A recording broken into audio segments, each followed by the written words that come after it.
Price lord. ಯೇಸು ಕ್ರಿಸ್ತನ ಹೆಸರಿನಲ್ಲಿ ಜಯದ ವಾಕ್ಯ ಈ ಕಾರ್ಯಕ್ರಮಕ್ಕೆ ನಿಮ್ಮನ್ನು ನಾನು ಸ್ವಾಗತಿಸ್ತಾ ಇದ್ದೇನೆ. ಬನ್ನಿ, ಇವತ್ತಿನ ದಿನವು ಕರ್ತನಿಂದ ನೇಮಿಸಲ್ಪಟ್ಟಿದೆ. ಇದನ್ನು ನಾವು ಆನಂದ ಪಡೋಣ, ಸಂತೋಷ ಪಡೋಣ. ಸಂತೋಷ ಆನಂದದೊಡನೆ ತಂದೆಯಾದ ದೇವರನ್ನು ಆರಾಧಿಸುವ, ಘನಪಡಿಸುವ, ಮಹಿಮೆ ಪಡಿಸುವ, ಮತ್ತು ನಾವು ದೇವರ ವಾಕ್ಯವನ್ನು ಧ್ಯಾನ ಮಾಡುವ.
ದೇವರ ನಾಮಕ್ಕೆ ಸ್ತೋತ್ರವಾಗಲಿ. ಇವತ್ತು ನಾವು ಧ್ಯಾನಕ್ಕೆ ತೆಗೆದುಕೊಂಡಂತಹ ದೇವರ ವಾಕ್ಯದ ಭಾಗ ಯೋಬನ ಗ್ರಂಥ 42ನೇ ಅಧ್ಯಾಯ 2ನೇ ವಚನ. ಜೋಬ್ ಚಾಪ್ಟರ್ 42 ವರ್ಸ್ 2. ನಾವು ಓದುವ: ನೀನು ಸಕಲ ಕಾರ್ಯಗಳನ್ನು ನಡೆಸಬಲ್ಲಿಯಂತಲೂ ಯಾವ ಸಂಕಲ್ಪವು ನಿನಗೆ ಅಸಾಧ್ಯವಲ್ಲವೆಂತಲೂ ತಿಳಿದುಕೊಂಡೇ ಇದ್ದೇನೆ. Praise God. ಇಲ್ಲಿ ಯೋಬನು ಹೇಳ್ತಾನೆ, ನೀನು ಸಕಲ ಕಾರ್ಯಗಳನ್ನು ನಡೆಸಬಲ್ಲೆ ಅಂತಲೂ ಯಾವ ಸಂಕಲ್ಪವು ನಿನಗೆ ಅಸಾಧ್ಯವಿಲ್ಲವೆಂತಲೂ ತಿಳಿದುಕೊಂಡಿದ್ದೇನೆ. Nothing is impossible with you. ಇಲ್ಲಿ ನಾವು ನೋಡ್ತೇವೆ, ಈ ಯೋಬನ ಗ್ರಂಥ 42ನೇ ಅಧ್ಯಾಯ 2ನೇ ವಚನ. ನಾವು ನೋಡ್ತೇವೆ, ಯೋಬನ ಗ್ರಂಥದಲ್ಲಿ ಯೋಬನಿಗೆ ಅನೇಕ ಶೋಧನೆಗಳು ಬಂದವು. ಯೋಬನು ದೇಶದಲ್ಲಿ ಆತನು ಶ್ರೀಮಂತ ವ್ಯಕ್ತಿಯಾಗಿದ್ದ. ಅನೇಕ ಕುರಿಗಳು, ಒಂಟೆಗಳು, ಕತ್ತೆಗಳು, ಎತ್ತುಗಳು, ಅನೇಕ ದಾಸದಾಸಿಯರು ಅವನಿಗಿದ್ದನು. ಅವನ ಮೂಡಣ ದೇಶದಲ್ಲಿ ಆತನು he was A rich man. ನಾವು ನೋಡ್ತೇವೆ, ಆತನಿಗೆ 7 ಮಂದಿ ಗಂಡು ಮಕ್ಕಳು, 3 ಮಂದಿ ಹೆಣ್ಣು ಮಕ್ಕಳಿದ್ದರು. 7 ಮಂದಿಯ ಮನೆಯಲ್ಲಿ 7 ದಿನ ಔತಣವಾಗ್ತಿತ್ತು. ಎಲ್ಲ ಸಹೋದರರು ಆ 7 ದಿನ ಒಬ್ಬೊಬ್ಬನ ಮನೆಯಲ್ಲಿ ಒಂದೊಂದು ದಿನ ಔತಣ ನಡೀತಾ ಇದ್ದು, ಮತ್ತು ಅವರ ಸಹೋದರಿಯರನ್ನು ಔತಣಕ್ಕೆ ಅವರು ಕರೀತಿದ್ದರು. ನಾವು ನೋಡ್ತೇವೆ. ಓಕೆ, ಯೋಬನಿಗೆ ಒಂದು ಚಿಂತೆ ಬಂತು, ನನ್ನ ಮಕ್ಕಳು ದೇವರನ್ನು ದೂಷಿಸಿ ಶಪಿಸುವರಂತ. ಅದಕ್ಕೋಸ್ಕರ ಅವರ ಸಂಖ್ಯೆಗೆ ತಕ್ಕ ಹಾಗೆ ಪ್ರತಿದಿನ ಮುಂಜಾನೆ ಅವನು ಯಜ್ಞವನ್ನು ಸಮರ್ಪಿಸ್ತಾ ಇದ್ದ. ಓಕೆ, ನಾವು ನೋಡ್ತೇವೆ. ಇದನ್ನು ಓದಬೇಕಾದ್ರೆ ನಾವು ಯೋಬನ ಗ್ರಂಥ 1ನೇ ಅಧ್ಯಾಯದಲ್ಲಿ 4ನೇ ವಚನ. ಅವನ ಕುಮಾರರು ಒಂದೊಂದು ದಿನ ಒಬ್ಬೊಬ್ಬನ ಮನೆಯಲ್ಲಿ ಔತಣವನ್ನು ನಡೆಸ್ತಾ ಆ ಭೋಜನಕ್ಕೆ ತಮ್ಮ 3 ಅಕ್ಕ ತಂಗಿಯರನ್ನು ಕರೆ ಕಳಿಸುತ್ತಿದ್ದರು. ಔತಣ ಸರದಿ ತೀರಿದ ನಂತರ ಯೋಬನು ತನ್ನ ಮಕ್ಕಳು ಒಂದು ವೇಳೆ ಹೃದಯದಲ್ಲಿ ದೇವರನ್ನು ದೂಷಿಸಿ ಪಾಪ ಮಾಡಿರಬಹುದು ಎಂದು ಅವರನ್ನು ಕರೆಸಿ ಶುದ್ಧಪಡಿಸಿ ಬೆಳಿಗ್ಗೆ ಎದ್ದು ಅವರ ಸಂಖ್ಯೆಗೆ ತಕ್ಕಂತೆ ಹೋಮಗಳನ್ನು ಅರ್ಪಿಸುತ್ತಿದ್ದನು. ಹೀಗೆ ಯೋಬನು ಕ್ರಮವಾಗಿ ಮಾಡುತ್ತಿದ್ದನು. ದಟ್ ಮೀನ್ಸ್ ಎವ್ರಿ ಡೇ ಮಾಡ್ತಾ ಇದ್ದ. ಅವನಿಗೊಂದು ಫಿಯರ್ ಇತ್ತು, ಭಯ ಇತ್ತು. ಏನಂತ ಹೇಳಿದ್ರೆ, ನನ್ನ ಮಕ್ಕಳು ಇಲ್ಲದ ಹೃದಯದಲ್ಲಿ ದೇವರನ್ನು ದೂಷಿಸ್ತಾರಂತ. ಯಾಕಂತ ಹೇಳಿದ್ರೆ ಯೋಬ ಇಂಥ ವ್ಯಕ್ತಿ ಅಂತ ಹೇಳಿದರೆ ಆತನ ಹೃದಯದಲ್ಲಿ ಕೂಡ ದೇವರನ್ನು ದೂಷಣೆ ಮಾಡ್ತಿರಲಿಲ್ಲ. ಇವತ್ತು ನಿಮಗೆ ಅನೇಕರು ಹೊರಗಿನಿಂದ ದೂಷಣೆ ಮಾಡದವರು ಕಾಣ್ಬೋದು, but god is watching your heart. But ಇನ್ನೊಬ್ಬರ ಹೃದಯದಲ್ಲಿ ಏನು ನಡೀತದೆ ಅಂತ ನಮಗೆ ಗೊತ್ತಿಲ್ಲ. ಬಟ್ ಯೋಬನಿಗೆ ಒಂದು ಚಿಂತೆ ಸ್ಟಾರ್ಟ್ ಆಯಿತು. ಏನಂತ ಹೇಳಿದರೆ, ಒಂದು ವೇಳೆ ನನ್ನ ಮಕ್ಕಳು ಹೃದಯದಲ್ಲಿ ದೇವರನ್ನು ದೂಷಿಸ್ಬೋದು, ದೂಷಿಸಿದಾಗ ನನ್ನ ಈ ಎಲ್ಲ ಆಸ್ತಿ ಕೊಲ್ಯಾಪ್ಸ್ ಆಗ್ಬೋದು, ಅಥವಾ ನನ್ನ ಬಿಸ್ನೆಸ್ ಲಾಸ್ ಆಗ್ಬೋದು, ಅಥವಾ ನನ್ನ ಮನೆಗೆ ಆಪತ್ತು ಬರ್ಬೋದು. ಈ ಒಂದು ಫಿಯರ್ ಆತನನ್ನು ಒಳಗಿಂದ ಕಾಡ್ತಾ ಇತ್ತು. ಅವನ ಒಳಗೆ ಫಿಯರ್ ಇತ್ತು ಅಂತ ಸತ್ಯವೇದ ಹೇಳ್ತದೆ. 3ನೇ 25ನೇ ವಚನ, ನನಗೆ ಭಯ ಹುಟ್ಟಿದೊಡನೆ ಆಪತ್ತು ಸಂಭವಿಸಿತು. ನಾನು ಯಾವುದಕ್ಕೆ ಭಯ ಪಡ್ತೇನೋ ಅದು ತಪ್ಪದೆ ಬರುತ್ತದೆ. ಬೇಕಾದರೆ ನಾವು ಓದುವ 3ನೇ 25ನೇ ವಚನ, ನನಗೆ ಭಯ ಹುಟ್ಟಿದೊಡನೆ ಆಪತ್ತು ಸಂಭವಿಸುವುದು, ನಾನು ಯಾವುದಕ್ಕೆ ಹೆದರುತ್ತೇನೋ ಅದು ತಪ್ಪದೆ ಬರುವುದು. ಓಕೆ, ನನಗೆ ಯಾವ ಶಾಂತಿಯು ವಿಶ್ರಾಂತಿಯು ಉಪಶಮನವೂ ಇರುವುದಿಲ್ಲ, ಯಾವಾಗಲೂ ಕಳವಳವೇ. ಇಲ್ಲಿ ದೇವರ ವಾಕ್ಯ ಹೇಳಿದರೆ, ನನಗೆ ಭಯ ಹುಟ್ಟಿದೊಡನೆ ಆಪತ್ತು ಸಂಭವಿಸಿತು. Fear is a spirit. ಸೈತಾನು ನಿನ್ನ ಜೀವಿತದಲ್ಲಿ ಏನೇ ಮಾಡಬೇಕಾದರೆ ಅವನು ನಿನ್ನ ಒಳಗೆ ಭಯವನ್ನು ಹಾಕಬೇಕು. ಭಯ ಆಟೋಮೆಟಿಕ್ಕಾಗಿ ಸ್ಪಿರಿಚುವಲ್ ವರ್ಲ್ಡಲ್ಲಿ ನಿನಗಿರುವ ಬೇಲಿ ಕಳಚಲ್ಪಡುತ್ತದೆ, ನಿನ್ನ ಪ್ರೊಟೆಕ್ಷನ್ ಹೋಗ್ತದೆ. ಯಾಕೆ ಜನರು ಭಯ ಪಡುತ್ತಾರೆ? ಯಾಕೆ ಭಯ ಪಡ್ತಾರೆ ಅಂತ ಹೇಳಿದರೆ, ತಪ್ಪಾದ ಮೆಸೇಜಸ್ಗಳನ್ನು ಕೇಳಿದಾಗ, ತಪ್ಪಾದ ಮಾತನ್ನು ಕೇಳಿದಾಗ. ಸೈತಾನ್ ನಿಮ್ಮಲ್ಲಿ ಭಯ ಹುಟ್ಟಿಸಬೇಕಾದರೆ ಅದು ಹೀಗೆ ಹುಟ್ಟಿಸ್ಲಿಕ್ಕೆ ಆಗುವುದಿಲ್ಲ. ಆತನು ತನ್ನ ವಚನವನ್ನು ತನ್ನ ದೂತರ ಮುಖಾಂತರ ಕಳಿಸಬೇಕು. ಆತನು ತನ್ನ ಸುಳ್ಳನ್ನು ತನ್ನ ದೂತರ ಮುಖಾಂತರ ಕಳಿಸ್ತಾನೆ. ಕೆಲವೊಮ್ಮೆ ಒಬ್ಬ ವ್ಯಕ್ತಿ ಸೈತಾನ ಸುಳ್ಳನ್ನು ಕೇಳಿ ಯಾವ ವ್ಯಕ್ತಿ ಡಿಸೀವ್ ಆಗ್ತಾನೆ, ಮೋಸ ಹೋಗ್ತಾನೆ, ಆ ವ್ಯಕ್ತಿ ಹೋಗಿ ಇತರರನ್ನು ಆತನು ಮೋಸ ಮಾಡಿಸ್ತಾನೆ. ಕೆಲವೊಮ್ಮೆ ಅವ್ರಿಗೆ ಗೊತ್ತಿಲ್ಲದ ರೀತಿಯಲ್ಲಿ ಅವರು ಸೈತಾನ ದೂತರಾಗಿ ಹೋಗ್ತಾರೆ. ಓಕೆ, ಬೈಬಲ್ ಹೇಳ್ತದೆ, ಸೈತಾನು ಕೂಡ ಬೆಳಕಿನ ದೇವದೂತನ ವೇಷದಲ್ಲಿ ಬರ್ತಾನಂತ. ಇದು ಡಿಸೆಪ್ಷನ್. ಓಕೆ, ನಮಗನಿಸ್ತದೆ ಇವನು ಮಾತಾಡಿದ, ಅವನು ಮಾತಾಡಿದ, ಯಾರೇ ಮಾತಾಡಲಿ, ಆ ಮಾತಾಡಿದ ವ್ಯಕ್ತಿ ಅವನು ಗೌರವಿತ ವ್ಯಕ್ತಿ ಆಗಿರ್ಬೋದು, ಗಣ್ಯ ವ್ಯಕ್ತಿ ಆಗಿರ್ಬೋದು, ಎಜುಕೇಟೆಡ್ ವ್ಯಕ್ತಿ ಆಗಿರ್ಬೋದು, ನಿಮ್ಮ ಆಪ್ತವಾಗಿರ್ಬೋದು, ನಿಮ್ಮ ಫ್ರೆಂಡ್ಸ್ ಆಗಿರ್ಬೋದು, ನಿಮ್ಮ ತಂದೆ ತಾಯಿಗಳಾಗಿರ್ಬೋದು, ಅದನ್ನು ಪಾಸ್ಟರೇ ಆಗಿರ್ಬೋದು. ಓಕೆ, ಆತನು ದೇವರ ವಾಕ್ಯವನ್ನು ಮಾತಾಡ್ತಾ ಇದ್ದಾನ, ಬೇರೆ ಏನೋ ಮಾತಾಡ್ತಾ ಇದ್ದಾನೆ. ಅದರರ್ಥ ನಿಮ್ಮ ಸೇವಕ, ನಿಮಗೆ ಕೊಡಲ್ಪಟ್ಟ ದೇವ ಸೇವಕ, ನಿಮ್ಮ ತಂದೆ ತಾಯಿಗಳು, ನಿಮ್ಮ ಫ್ರೆಂಡ್ಸ್ಗಳು, ಅವರು ಏನೇ ಮಾತಾಡಿದರೂ ಆ ಮಾತುಗಳನ್ನು ನಾವು ವಾಕ್ಯದಲ್ಲಿ ಚೆಕ್ ಮಾಡಬೇಕು. ಸತ್ಯವೇದ ಹೇಳ್ತದೆ, ಅಪೊಸ್ತಲ ಪೌಲನು ಮಾತಾಡುತ್ತಿರುವಾಗ ನಾವು ನೋಡ್ತೇವೆ, ಬೆರೋಯ ಸಭೆಯವರು ನಾವು ನೋಡ್ತೇವೆ, ಅವರು ಶಾಸ್ತ್ರಗಳನ್ನು ಪರೀಕ್ಷಿಸ್ತಾ ಇದ್ದರು. ಪೌಲನು ಹೇಳುವ ಮಾತು ಇದರಲ್ಲಿ ಇದೆಯಾ ಇಲ್ವಾ ಅಂತ. ಓಕೆ, ಆ ಪೌಲನನ್ನು ಅವರು ದೇವರು ಮಾಡಿ ಇಟ್ಟಿರಲಿಲ್ಲ. ಓದುವ ನಾವು ಅಪೊಸ್ತಲ ಕೃತ್ಯದಲ್ಲಿ ನಿಮಗೋಸ್ಕರ ನಾನು ಓದ್ತೇನೆ. 10ನೇ ವಚನದಿಂದ ನಾನು ಓದ್ತೇನೆ. Act of apostle 17:10 verse. ಕೂಡಲೇ ಸಹೋದರರು ರಾತ್ರಿಯಲ್ಲಿ ಪೌಲ ಸೀಲರನ್ನು ಬೆರೋಯಕ್ಕೆ ಕಳಿಸಿಬಿಟ್ಟರು. ಅವರು ಅಲ್ಲಿಗೆ ಸೇರಿ ಯಹೂದ್ಯರ ಸಭಾಮಂದಿರದೊಳಕ್ಕೆ ಹೋದರು. ಆ ಸಭೆಯವರು ಥೆಸಲೋನಿಕದವರಿಗಿಂತ ಸದ್ಗುಣವುಳ್ಳವರಾಗಿದ್ದು ದೇವರ ವಾಕ್ಯವನ್ನು ಶುದ್ಧ ಮನಸ್ಸಿನಿಂದ ಅಂಗೀಕರಿಸಿ, ಇವರು ಹೇಳುವ ಮಾತು ಹೌದೋ ಏನೋ ಎಂಬ ವಿಷಯದಲ್ಲಿ ಪ್ರತಿದಿನವೂ ಶಾಸ್ತ್ರ ಗ್ರಂಥಗಳನ್ನು ಶೋಧಿಸ್ತಿದ್ದರು. ಪೌಲನೇ ಹೇಳುವ ಮಾತು ಶಾಸ್ತ್ರದಲ್ಲಿ ಇದೆಯಾ ಇಲ್ವಾ ಅಂತ ಅದನ್ನು ಶೋಧಿಸ್ತಿದ್ದರು, ಅದನ್ನು ಹುಡುಕ್ತಿದ್ದರು, ಅದನ್ನು ನೋಡ್ತಿದ್ದರು. ಇಲ್ಲಿ ದೇವರು ಏನೇ ಮಾಡಬೇಕಂತ ಹೇಳಿದರೆ, ನಿಮ್ಮ ಇಕ್ಕಟ್ಟಿನ ದಿನದಲ್ಲಿ ಬೈಬಲ್ ನೀವು ನನಗೆ ಮೊರೆ ಇಡಲು ಆತನು ದೂತನೋಪಾದಿಯಲ್ಲಿ ವಾಕ್ಯವನ್ನು ಕಳಿಸಿ ಅವರನ್ನು ಸ್ವಸ್ಥಪಡಿಸ್ತಾನೆ. ಓಕೆ, ವಾಕ್ಯ ನಮ್ಮ ಆತ್ಮದ ಒಳಗೆ ಹೋದಾಗ ಅದು ನಮಗೆ ಆತ್ಮಿಕ ಲೋಕದಲ್ಲಿ ಬೇಲಿಯಾಗಿರುತ್ತದೆ. ಆತನ ಸತ್ಯ ನಮಗೆ ಕೇಡಿಯವಾಗಿರ್ತದೆ. ಎಲ್ಲಿವರೆಗೆ ಯೋಬನು ಸತ್ಯವನ್ನು ನಂಬ್ತಾ ಇದ್ದ, ನಂಬಿಕೆಯಲ್ಲಿದ್ದ, ಅವನ ಸುತ್ತಲೂ ಬೇಲಿ ಇತ್ತು. ಒಂದಿನ ಆತ್ಮಿಕ ಲೋಕದಲ್ಲಿ ಏನು ನಡೀತಾ ಇತ್ತು ಅಂತ ಯೋಬನಿಗೆ ಗೊತ್ತಿಲ್ಲ.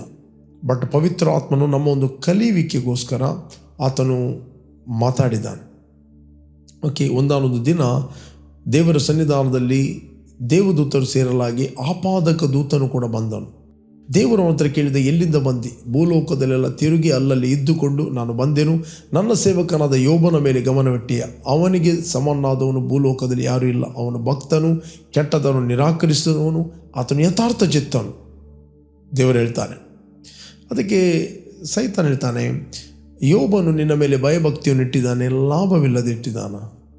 ನೀನು ಅವನಿಗೂ ಅವನ ಮನೆಗೂ ಬೇಲಿ ಹಾಕಿದ್ದಿ ಮತ್ತು ಅವನು ಕೈ ಹಾಕಿದ ಕೆಲಸವು ಸಫಲವಾಗ್ತದೆ. Mark this word.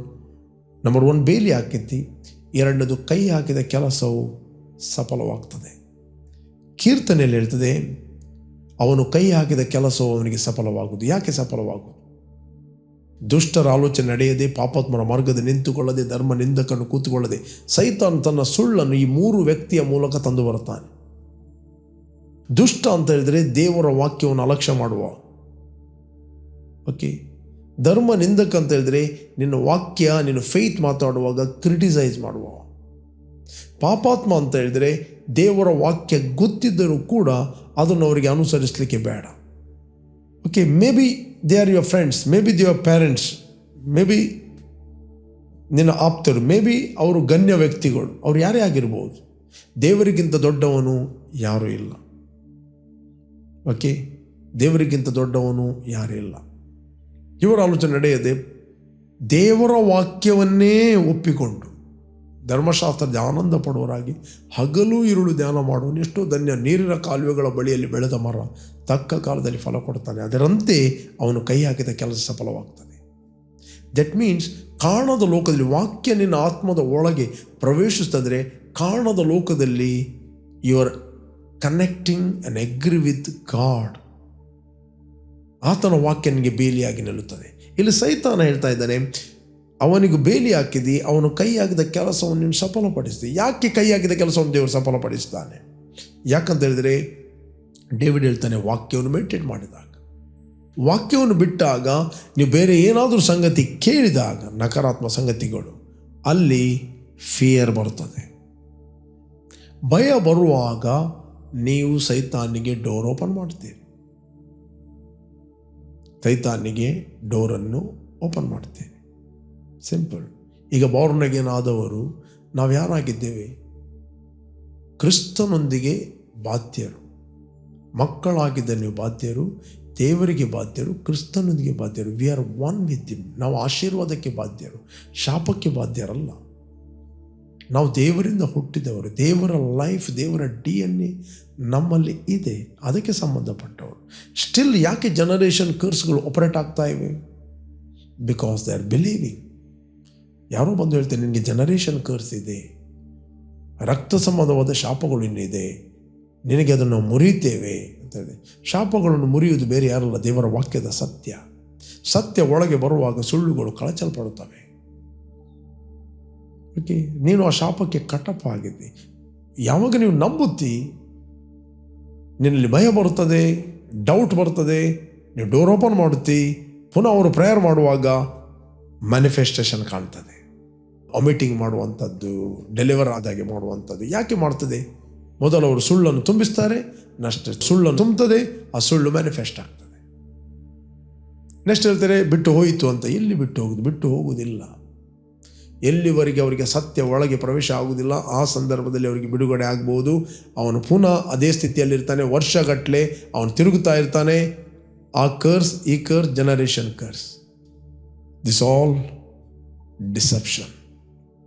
ಇದೆಲ್ಲ ವಂಚನೆಗಳು, ಡಿಸೆಪ್ಷನ್. ಅದಕ್ಕೆ ಯೋಬನು ತಾನು ಮಾತಾಡುತ್ತಾನೆ, ನಾವು ದೇವರಿಂದ ಒಳ್ಳೆಯದನ್ನು ಮಾತ್ರ ಹೊಂದಬಹುದು, ಕೆಟ್ಟದನ್ನು ಹೊಂದಬಾರದು. ಅನೇಕ ಮಾತುಗಳು ಮಾತಾಡುವಾಗ ಕಡೆಗೆ ಆತನ ಸ್ನೇಹಿತರು ಬಂದು ಆತನಿಗೆ ಕ್ರಿಟಿಸೈಸ್ ಮಾಡ್ತಾರೆ.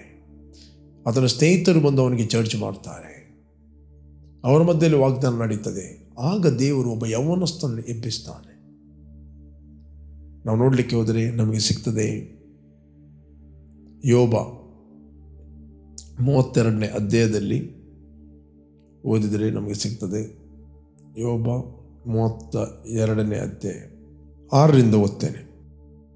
ಆಗ ಬೂಜು ಕುಲಕ್ಕೆ ಸೇರಿದ ಬರಕೇಲನ ಮಗನಾದ ಆ ಎಲಿಯು ಇಂತೆಂದನು, ನಾನು ಯೌವನಸ್ಥನು, ನೀವು ಅತಿ ವೃದ್ಧರು. ಆದ್ದರಿಂದ ಸಂಕೋಚಪಟ್ಟು ನನ್ನ ಅಭಿಪ್ರಾಯವನ್ನು ನಿಮಗೆ ಅರಿಕೆ ಮಾಡಲು ಅಂಜಿದೆನು. ಹೆಚ್ಚು ದಿನಗಳವರು ಮಾತಾಡಲಿ, ಬಹಳ ವರ್ಷಗಳವರು ಜ್ಞಾನೋಪದೇಶ ಮಾಡಲಿ ಅಂದುಕೊಂಡಿದ್ದೆನು. ಆದರೆ ಮನುಷ್ಯರಲ್ಲಿ ಆತ್ಮ ಒಂದುಂಟು, ಸರ್ವಶಕ್ತನ ಶ್ವಾಸದಿಂದ ಅವರಿಗೆ ವಿವೇಕ ದೊರೆಯುತ್ತದೆ.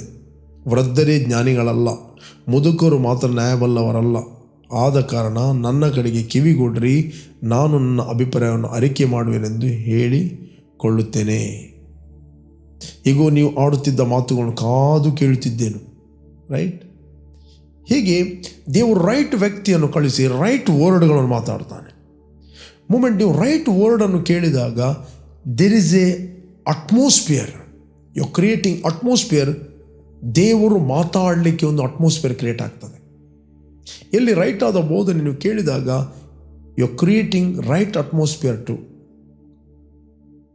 Allowing God to talk to you. 38ನೇ ಅಧ್ಯಾಯದಲ್ಲಿ ಇಮ್ಮಿಡಿಯೇಟ್ಲಿ ದೇವರು ಮಾತಾಡಲಿಕ್ಕೆ ಪ್ರಾರಂಭ ಮಾಡ್ತಾನೆ. 38ನೇ ಅಧ್ಯಾಯ ನೀವು ಓದಿದರೆ, ಆಗ ಯೆಹೋವನು ಬಿರುಗಾಳಿಯೊಳಗಿಂದ ಯೋಬನಿಗೆ ಪ್ರತ್ಯುತ್ತರವಾಗಿ ಹೀಗೆಂದನು, ಅಜ್ಞಾನದ ಮಾತುಗಳಿಂದ ಸತ್ಯ ಆಲೋಚನೆಯನ್ನು ಮಂಕು ಮಾಡುವ ಇವನು ಯಾರು? ಶೂರನಂತೆ ನಡುಗಟ್ಟಿಗೂ, ನಾನು ಪ್ರಶ್ನೆ ಮಾಡು, ನೀನು ನನಗೆ ಉಪದೇಶಿಸು.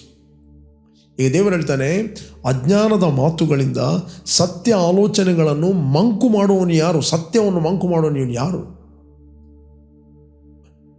ಇವತ್ತು ಅನೇಕರು ಸತ್ಯವನ್ನು ರಿಜೆಕ್ಟ್ ಮಾಡುತ್ತಾರೆ. ಇದು ಯೋಬನಿಗೆ ದೇವರು ಮಾತಾಡೋದು, ಯೋಬನಿಗೆ ದೇವರು ಕರೆಕ್ಷನ್ ಕೊಡುವುದು. ಅದಕ್ಕೆ ಯೋಬನಲ್ಲಿ ರಿಪೆಂಟ್ ಆಗಿ ಅಂತ ಹೇಳ್ತಾನೆ 42ನೇ ಅಧ್ಯಾಯದಲ್ಲಿ. ಓಕೆ, 42ನೇ ಅಧ್ಯಾಯ. ಆಗ ಯೋಬನು ಯೆಹೋವನಿಗೆ ಪ್ರತ್ಯುತ್ತರವಾಗಿ ಹೀಗೆಂದನು, ನೀನು ಸಕಲ ಕಾರ್ಯಗಳನ್ನು ನಡೆಸಬಲ್ಲಿ ಅಂತಲೂ ಯಾವ ಸಂಕಲ್ಪವು ನಿನಗೆ ಅಸಾಧ್ಯವಲ್ಲವೆಂತಲೂ ತಿಳ್ಕೊಂಡೇ ಇದ್ದೇನೆ. ಜ್ಞಾನವಿಲ್ಲದೆ ಸತ್ಯ ಆಲೋಚನೆಯನ್ನು ಮಂಕು ಮಾಡುವ ಇವನು ಯಾರು ಎಂಬ ನಿನ್ನ ಮಾತಿನಂತೆ ನಾನು ತಿಳಿಯದ ಸಂಗತಿಗಳನ್ನು, ನನಗೆ ಗೊತ್ತಿಲ್ಲದ ಬುದ್ಧಿಗೆ ಮೀರುವ ಅದ್ಭುತಗಳನ್ನು ಕುರಿತು ಮಾತಾಡಿದ್ದೇನೆ. ದಯಮಾಡಿ ಕೇಳು, ನಾನೇ ಮಾತಾಡುವೆನು, ನಾನು ಪ್ರಶ್ನೆ ಮಾಡುವೆನು, ನೀನು ನನಗೆ ಉಪದೇಶಿಸು ಎಂದು ಅಪ್ಪಣೆ ಕೊಟ್ಟಿಯಷ್ಟೇ. ಕಿವಿಯಿಂದ ನಿನ್ನ ವಿಷಯವನ್ನು ಕೇಳಿದ್ದೆನು. 5ನೇ ವಚನ. ಈಗಲಾದರೂ ನಿನ್ನನ್ನು ಕಣ್ಣಾರೆ ಕಂಡೆನು, ಆದ ಕಾರಣ ನಾನು ಆಡಿದ್ದನ್ನು ತಿರಸ್ಕರಿಸಿ ಧೂಳಿಯಲ್ಲಿ ಬೂದಿಯಲ್ಲಿ ಕುಳಿತು ಪಶ್ಚಾತ್ತಾಪ ಪಡುತ್ತೇನೆ. ಅಲ್ಲಿ ಹೇಳ್ತಾನೆ, ನಾನು ಏನು ಮಾತಾಡಿದ್ದು? ದೇವರಿಂದ ಒಳ್ಳೆಯದನ್ನು ಮಾತ್ರ ಹೊಂದಬಹುದು, ಕೆಟ್ಟದನ್ನು ಹೊಂದಬಾರದು. ರೈಟ್? ಅವನು ಇದನ್ನು ಮಾತಾಡಿದ. ಯಾಕೆ? ಯಾಕೋಬನ ಗ್ರಂಥದಲ್ಲಿ ಹೇಳ್ತದೆ, ದೇವರು 12ನೇ ವಚನ 13, ದೇವರು ಕೆಟ್ಟತನಕ್ಕೆ ಕಾರಣ ಅಲ್ಲ.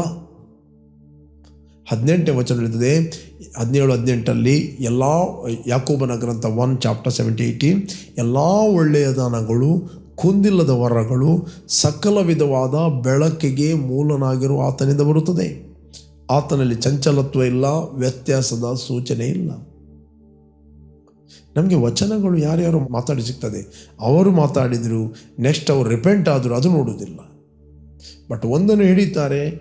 ಒಬ್ಬ ಪ್ರಸಂಗ ಮಾಡ್ತಾ ಇದ್ದ, ದೇವರಿಂದ ನಾವು ಒಳ್ಳೆಯದನ್ನು ಮಾತ್ರ ಒಂದು, ಕೆಟ್ಟದನ್ನು, ರೋಗವನ್ನು ಹೊಂದಬಾರದು, ಸಾಲವನ್ನು ಹೊಂದಬಾರದು, ಕೊರತೆಯನ್ನು ಹೊಂದಬಾರದು. ಈ ಮಾತುಗಳನ್ನು ಕೇಳಿದಾಗ ಅವನ ಹೃದಯದಲ್ಲಿ ತಪ್ಪಾದ ಬೀಜಗಳನ್ನು ಹಾಕ್ತಾನೆ. ಮತ್ತು ಅವರು ಸಾಲದಲ್ಲಿ ಬೀಳದೆ, ರೋಗದಲ್ಲಿ ಬೀಳದೆ, ಕೊರತೆಯಲ್ಲಿ ಬೀಳದೆ ಏನಾಗಲಿಕ್ಕಿದ್ದಾರೆ. ಕೇಳುವವರು ಕೂಡ ಅದನ್ನು ಬಹಳ ಖುಷಿಯಿಂದ ಕೇಳ್ತಾರೆ ಮತ್ತು ಸತ್ಯ ಆಲೋಚನೆಗಳನ್ನು ಮಂಕು ಮಾಡುತ್ತಾರೆ, ಅದನ್ನು ವಿರೋಧಿಸ್ತಾರೆ, ಇದು ಸುಳ್ಳು ಅಂತ. ಆ ಈಗೋ, ಆ ಒಂದು ಪ್ರೈಡ್, ಅದನ್ನು ಬಿಡಲಿಕ್ಕೆ ಬೇಡ. ಸೈತಾನ ಆಕ್ರಮಣ ಮಾಡುವಾಗ ನೀವು ಅದರ ಸತ್ಯವನ್ನು ಅಂಗೀಕಾರ ಮಾಡದಂತೆ ಈಗೋ ತರ್ತಾನೆ, ಪ್ರೈಡ್ ತರ್ತಾನೆ. ಒಂದು ವೇಳೆ ಈ ಸತ್ಯವನ್ನು ನಾನು ಒಪ್ಪಿದರೆ, ನಾನು ಇಷ್ಟು ದಿನ ಮಾತಾಡಿದ್ದಕ್ಕೆ ನನಗೆ ಗೇಲಿ ಮಾಡಲಿಕ್ಕಿದ್ದಾರೆ, ನಾನು ಇಷ್ಟು ದಿನ ಬೋಧನೆ ಮಾಡಿದ್ದಕ್ಕೆ ಅದು ವಿರುದ್ಧವಾಗ್ತದೆ, ಇಲ್ಲದು ಜನರು ನನ್ನ ಬಿಟ್ಟು ಹೋಗ್ಬೋದು. They are trying to control in flesh. ಶಾರೀರಿಕವಾಗಿ ಕಂಟ್ರೋಲ್ ಮಾಡಲಿಕ್ಕೆ ನೋಡುತ್ತಾರೆ. ಸತ್ಯವನ್ನು ಪ್ರೀತಿಸಿದಾಗ ಈ ಹಾನರಿಂಗ್ ಗಾಡ್, ದೇವರನ್ನು ಹಾನರ್ ಮಾಡುತ್ತೆ. ದೇವರಿಂದ ಹೊರತು ಮನುಷ್ಯನಿಗೆ ಏನು ದೊರಕುವುದಿಲ್ಲ. If you are a servant of God, repent. ದೇವರಿಂದ ಹೊರತು ಮನುಷ್ಯನಿಗೆ ಏನು ಸಿಗುವುದಿಲ್ಲ. ಉದ್ಧಾರವು ಮೂಢನದಿಂದ ಪಡುವಣದಿಂದ ಬರುವುದಲ್ಲ, ಉದ್ಧಾರ ಆತನಿಂದ ಬರುವುದು. ದೀನರನ್ನು ಆತನು ತಿಪ್ಪೆಯಿಂದ ಎಬ್ಬಿಸಿ ಪ್ರಭುಗಳ ಸಂಗಡ ಕೂತ್ಕೊಳ್ಳಿಸ್ತಾನೆ. ಆತನು ಅಹಂಕಾರಿಗಳನ್ನು ಎದುರಿಸ್ತಾನೆ, ದೀನರಿಗಾದರೂ ತನ್ನ ಕೃಪೆಯನ್ನು ಕೊಡ್ತಾನೆ. He give more grace to the humble. Okay, ಲೈಫಲ್ಲಿ ಯಾವಾಗಲೂ ನಾವು ದೀನರಾಗಬೇಕು. ದೀನತೆಯ ಫಲ ಏನು? ಧನ, ಮಾನ, ಐಶ್ವರ್ಯಗಳು ದೀನತೆಯ ಫಲ. ಬೈಬಲ್ ಹೇಳ್ತದೆ. ಧನ, ಮಾನ, ಐಶ್ವರ್ಯಗಳು. ಬೇಕಾದ್ರೆ ಅದನ್ನು ಓದುವ ವಚನವನ್ನು ಜಾನೋಕ್ತಿ 22ನೇ ಅಧ್ಯಾಯ, ಓಕೆ, 22:4. ಧನ, ಮಾನ, ಜೀವಗಳು ದೀನ ಭಾವಕ್ಕೂ ಯೆಹೋವನ ಭಯಕ್ಕೂ ಫಲ. ವಕ್ರ ಬುದ್ಧಿಯುಳ್ಳವನ ಮಾರ್ಗದಲ್ಲಿ ಮುಳ್ಳುಗಳು ಉರುಳುಗಳು ತುಂಬಿವೆ. ತನ್ನನ್ನು ರಕ್ಷಿಸಿಕೊಳ್ಳುವನು ಅವುಗಳಿಗೆ ದೂರವಾಗುವನು. ವಕ್ರ ಬುದ್ಧಿ, ದೇವರ ವಾಕ್ಯಕ್ಕೆ ವಿರುದ್ಧವಾಗಿ ಕ್ರಿಟಿಸೈಸ್ ಮಾಡೋದು, ತಮಾಷೆ ಮಾಡೋದು. ಅವನ ದಾರಿಯಲ್ಲಿ ಮುಳ್ಳುಗಳು ಮತ್ತು ಕಲ್ಲುಗಳಿದ್ದೇ ಇರುವು. ಬಟ್ ದೀನರೊಂದಿಗೆ ದೇವರ ವಾಕ್ಯವನ್ನು ಇದ್ದ ಹಾಗೆ ಒಪ್ಪಿಕೊಳ್ಳುವರು. ದೇವರ ವಾಕ್ಯ ದೀನರಂತ ಕರೀತಾರೆ. ದೀನತೆಯ ಫಲ ಏನು? ಧನ, ಮಾನ, ಜೀವಗಳು ದೀನ ಭಾವಕ್ಕೂ ಯೆಹೋವನ ಭಯಕ್ಕೂ ಫಲ. ಇಫ್ ಯು ಫಿಯರ್ ಗಾಡ್, ಆ ಈಗೋ ಬಿಟ್ಟು, ಆ ಪ್ರೌಡ್ ಬಿಟ್ಟು ನಾವು ದೇವರಲ್ಲಿ ದೀನರಾದರೆ ಅದರ ಫಲ ಇದು. ಜೀವ ಅಂದರೆ ಏನು? The health, protection, favour, the life of God. Yesu ಹೇಳಿದ, ಕಳ್ಳನು ಬರ್ತಾನೆ ಕದಿಯಲು, ಕೊಲ್ಲಲು, ನಾಶ ಮಾಡಲು, ನಾನಾದರೂ ಅವುಗಳಿಗೆ ಜೀವ ಕೊಡಲು ಬಂದಾನೆ. ಒಬ್ಬ ವ್ಯಕ್ತಿ ಆರೋಗ್ಯದಲ್ಲಿದ್ದಾನೆ, ಜೀವ. ಒಬ್ಬ ವ್ಯಕ್ತಿ ಪ್ರೊಟೆಕ್ಟ್ ಆಗ್ತಾನೆ, ಜೀವ. ಒಂದು ಕುಟುಂಬದಲ್ಲಿ ಸಮಾಧಾನ ಇದೆ, ದಟ್ ಇಸ್ ಲೈಫ್.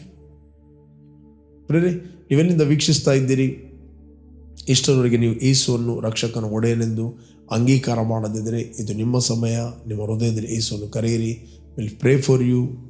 ಓಕೆ, ನಿಮಗೋಸ್ಕರ ನಾನು ಪ್ರಾರ್ಥನೆ ಮಾಡ್ತೇನೆ. ಭೂಮಿ ಆಕಾಶಗಳನ್ನು ಉಂಟು ಮಾಡಿದ ಸರ್ವಶಕ್ತನಾದ ತಂದೆ, ನಿನ್ನಲ್ಲಿ ಅಸಾಧ್ಯ ಎಂಬುದು ಯಾವುದಿಲ್ಲ. ನೀನು ಸಕಲವನ್ನು ಬಲ್ಲಾತನಾಗಿದ್ದಿ.